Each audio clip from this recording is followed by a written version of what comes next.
Hi, welcome to Channel Squared, where we connect with you, the divine, and channel here with you live. I'm Heather Marie, founder of Soulgate. And I'm Jody Lynn Craven, founder of Abundance Consciousness. And today we're talking about why you don't fit in spiritual awakening. Ooh. Have you felt like you don't fit in, Heather?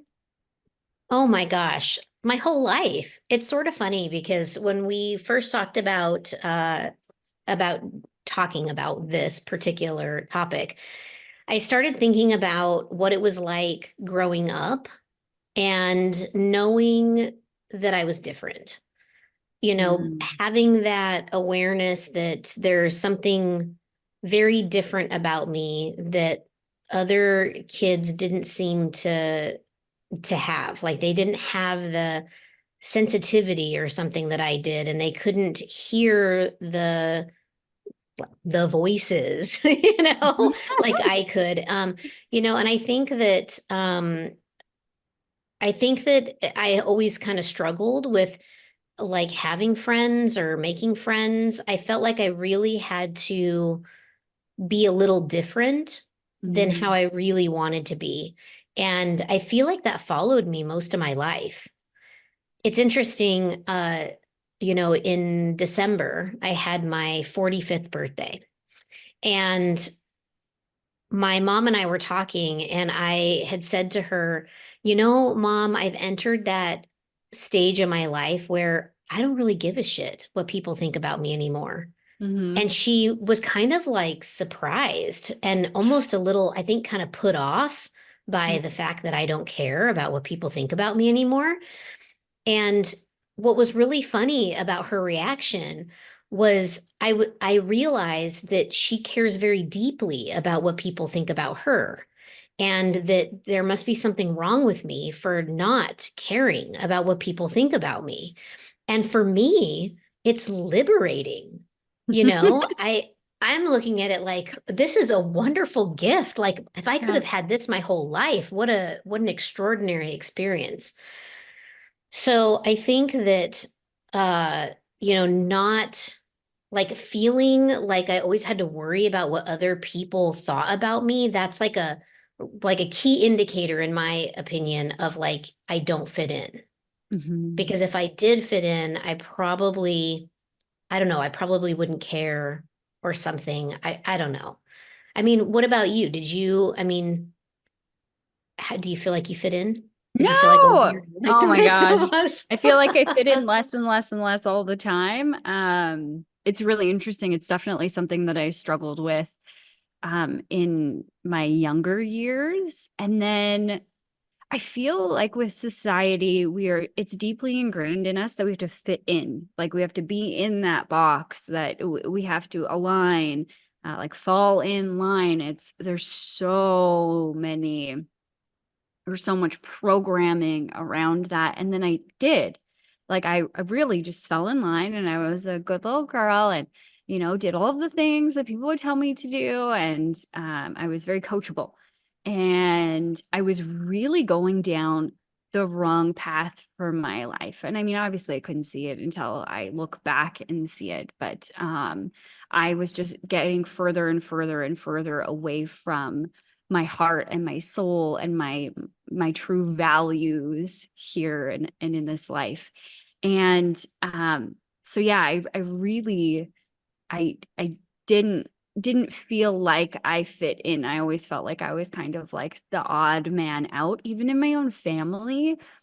I often felt like I was a black sheep or you know, just not the what I should be or what others thought of me, it's actually really interesting because as I have um stepped into being comfortable with being different, which is a process, by the way, guys. Like, I mean, I feel like some days I don't feel like I'm comfortable with it. And then other days I feel really comfortable with it. But something over Christmas, actually, I was starting to really anchor into this is me and it's okay to be me. I'm safe to be me. I'm safe to be seen in this light. I love being this version of me. Like just really felt like I was blossoming and really comfortable in my own skin. And I was at my cousin's Christmas party on like Christmas Eve. And for whatever reason, Nate and I, my husband, we stayed until like the very, very end.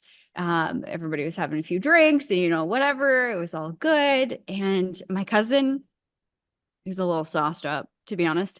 And we start chatting.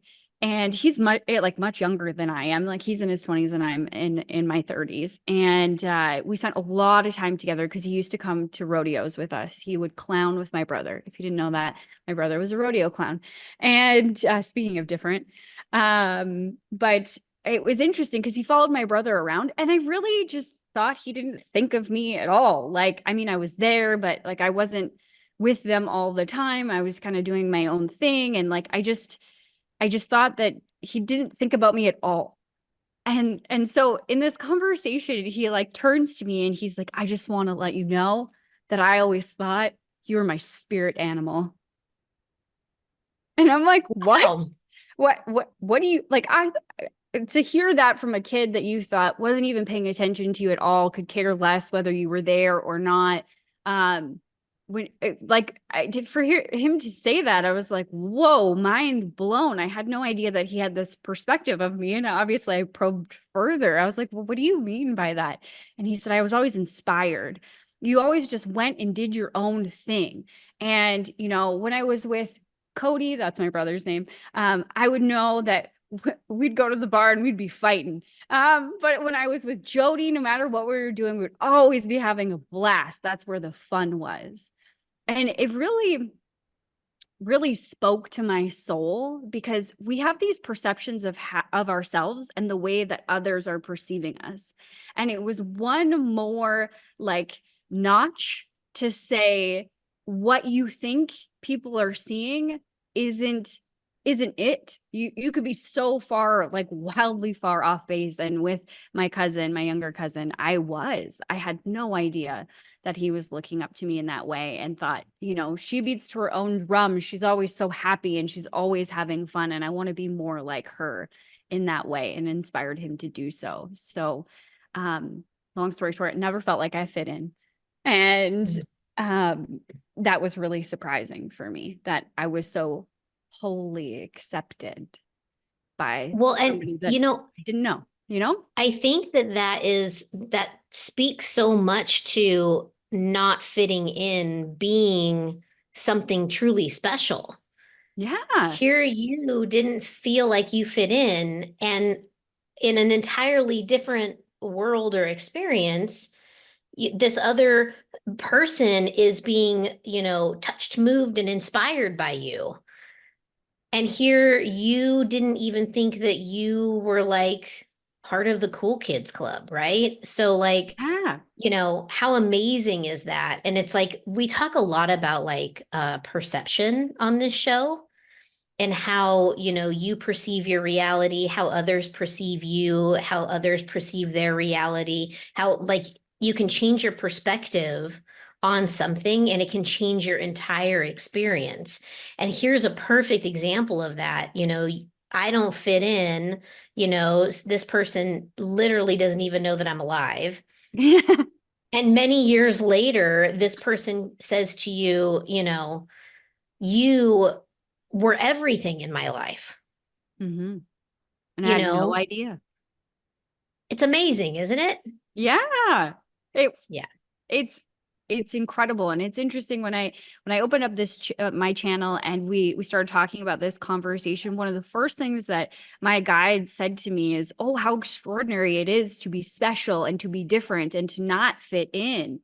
Like, I am reminded in this moment that we are all different. Like, we are all individuals and have our own gifts and abilities and are special, so incredibly special, and was selected to be here at a part of this time.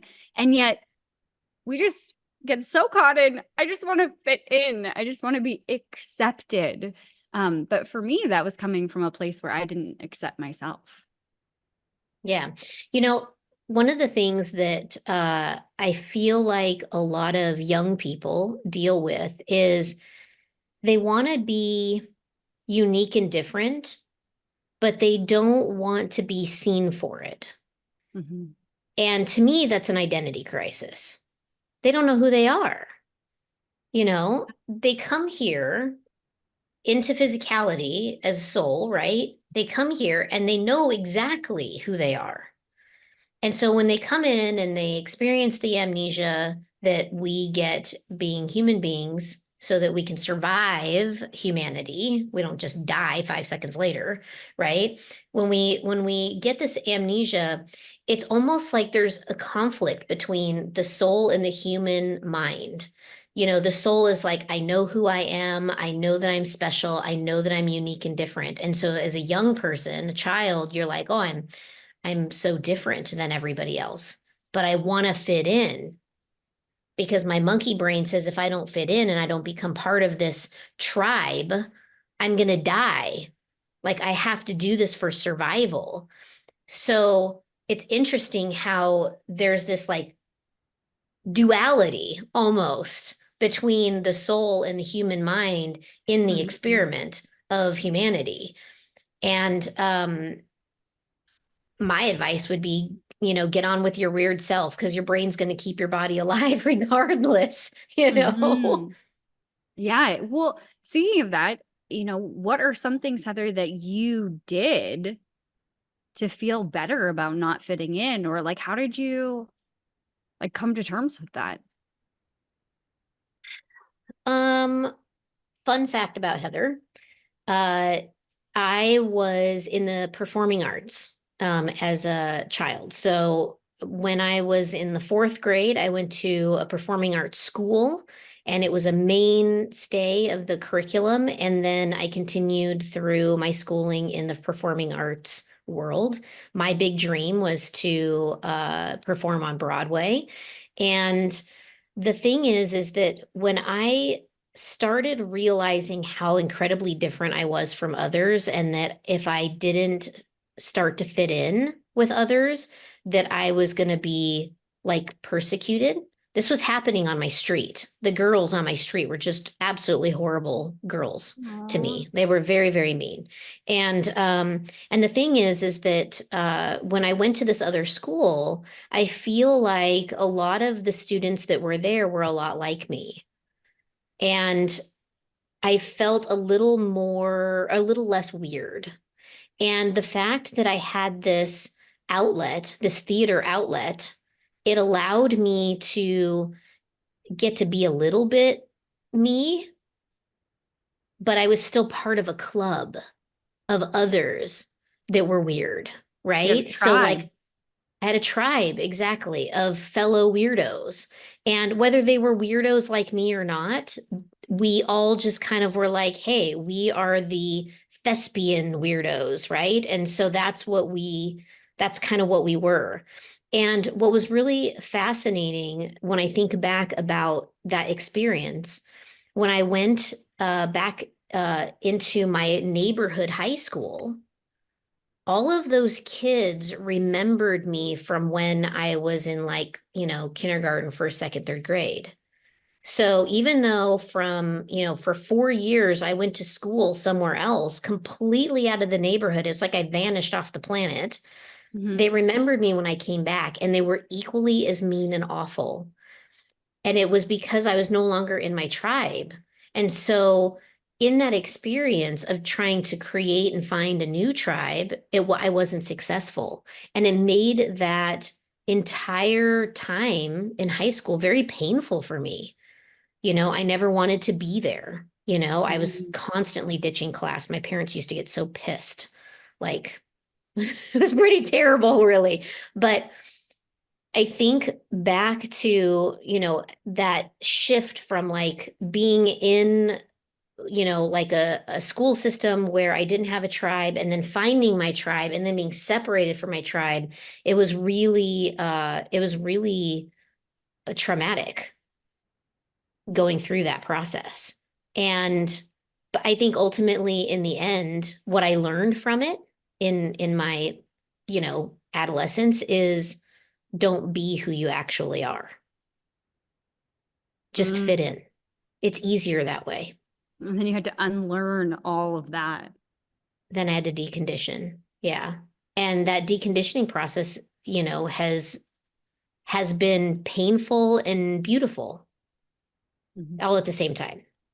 So I'm hoping, my hope for the future is that we can accept people for who they are, let them be who they are, and not try to confine them into something that society like expects, Yeah. you know? The programming's truly unfair, in my opinion. Mhm. That's my opinion. That's not them. That's my opinion. Uh, my guides are like, it's useful for some things. I mean, I guess it when you dive into it deeper and you start to question the programming, that's where you really, or for me anyway, that's really where I began to find myself. When I was like, well, who am I really? What's important to me? Really? Who do I want to be? Who am I? What does that even mean? That's what took me into spirituality and, you know, going deeper within myself and, the kickoff of the ascension process, perhaps. Yeah. I mean, when you were growing up, you had a little different style of upbringing, right? I mean, your family was very involved in agriculture and, rodeo, and like that is a tribe, right? Like, Definitely. rodeo is a family of its own. And Yes. so when you were like in that time frame of your life, did you find that, like, how did you process the fact that you were different? Because in that type of arena, pun intended, in that type of environment, I mean, you know, there's a safety aspect also. So like how did you handle knowing that you were different or feeling different when you were going through that process of your life? um, Or did you even know that you were like really different?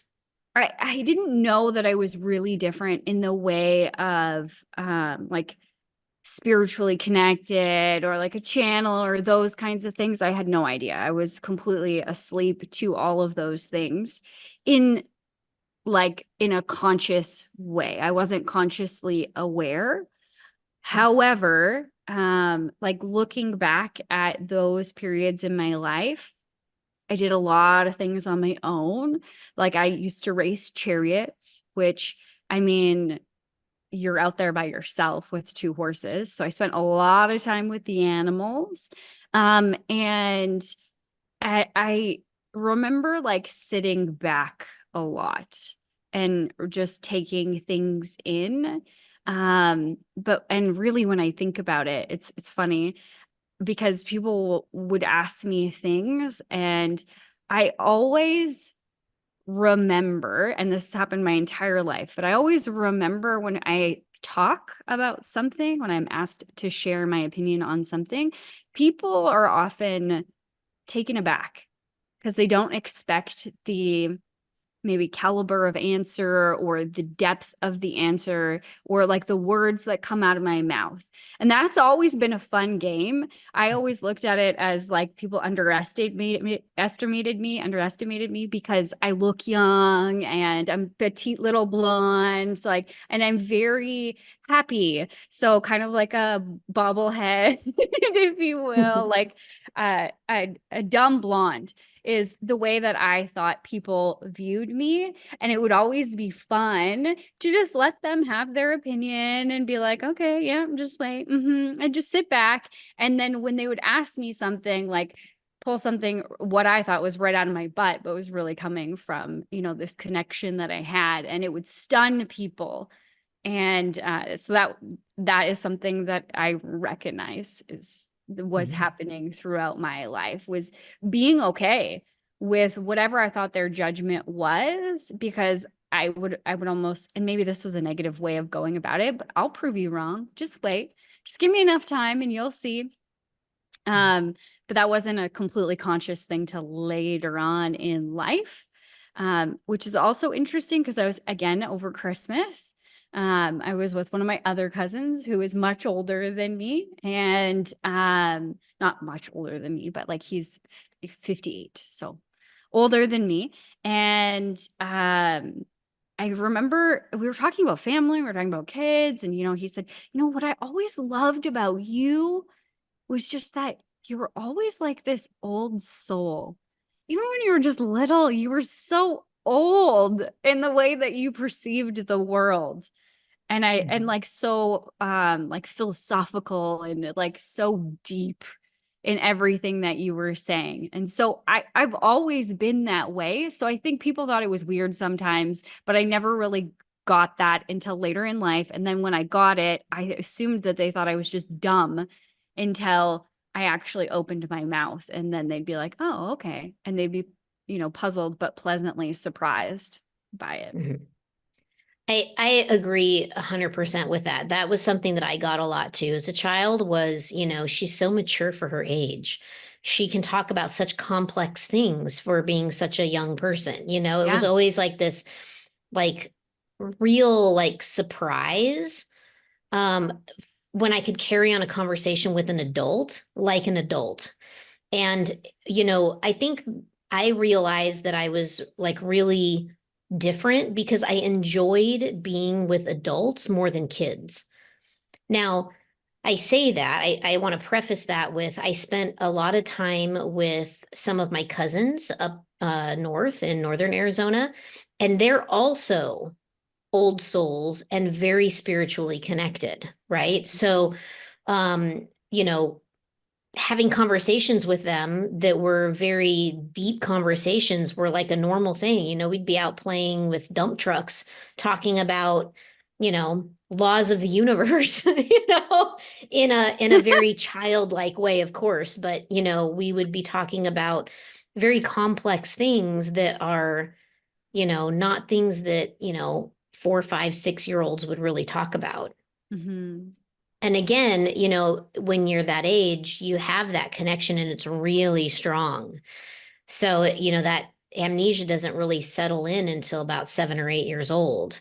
So, if you've got babies at home, enjoy the connection. Ask them questions. Like when they tell you that they see something weird or, there's a, like a lady that's there when they're bathing or something, like ask them about it, get curious because you can learn a lot from observing small children because they are so like connected. I Mm-hmm. think one of the big things that helped me to see that I was different was that same thing of like observation. There were, I would observe a lot. I would spend a lot of time just watching people, and I still do it today. One of my favorite things to do at the fair is to just sit there and watch people, Mm-hmm. observe them experiencing, whatever it is that they're doing, drinking a soda, eating cotton candy, fair food, rides, whatever, just being together with other people.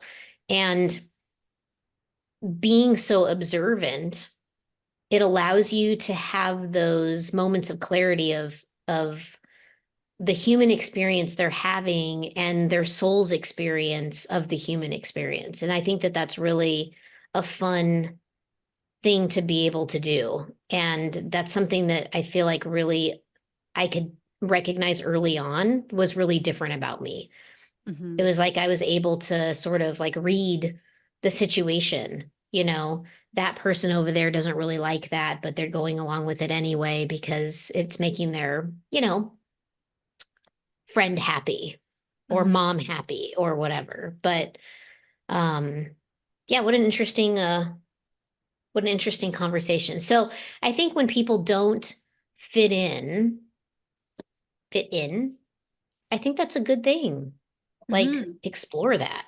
Yeah. And I think that the process of not fitting in, realizing that you don't fit in is a part of like coming home to who you are. And the more that I have anchored into like being okay with who I am and that practice, the more connected I actually feel to all that is everyone, the more that I appreciate the uniqueness of everyone that's around me. So I think it's a part of the ascension process is feeling like you don't fit in and then realizing that that was the point. Totally. If you want to share how you feel like you don't fit in, drop it in the comments. We'd love to see how there's been times in your life where you felt like you didn't fit in. And, if you didn't fit in, why do you feel like you didn't fit in? And what did you do to either fit in or embrace your difference? We'd love to know. Yeah, absolutely. And how you're like how you're coming back home to yourself. Such a beautiful journey. It is. Yeah. If you're enjoying this conversation, make sure that you hit that like button and make sure that you are subscribed. I don't mean to point my finger at you, but make sure you are subscribed because that helps us get exposure with new people. And we just want to spread these lovely messages as we're all on this journey together. I think that's it for today, Heather. Yeah. Y'all have a Amazing. wonderful week. We'll see you next time. Bye.